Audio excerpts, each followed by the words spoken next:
Hey everybody, what is going on? I hope you guys are all doing well, and welcome to another tutorial video. In this video, I'll be explaining to you guys how you can quickly export or use the quick export function in Davinci Resolve.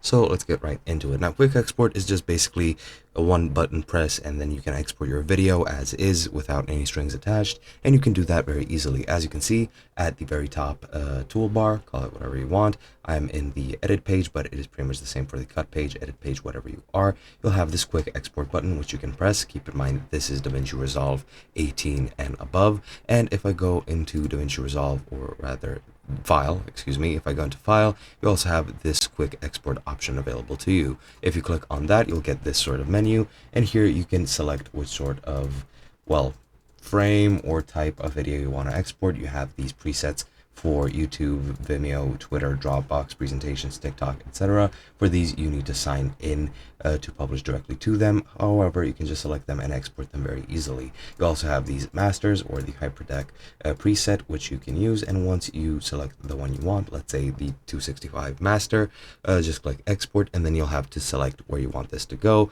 You can select it to your, well, your profile on your PC. You can do it to the desktop, to your downloads, to wherever, and once you click save, your file will be exported. I'm pretty sure it'll be exported as a MP4 file. However, I might be mistaken. It might be another format, but pretty much all in all, that's all there is to it.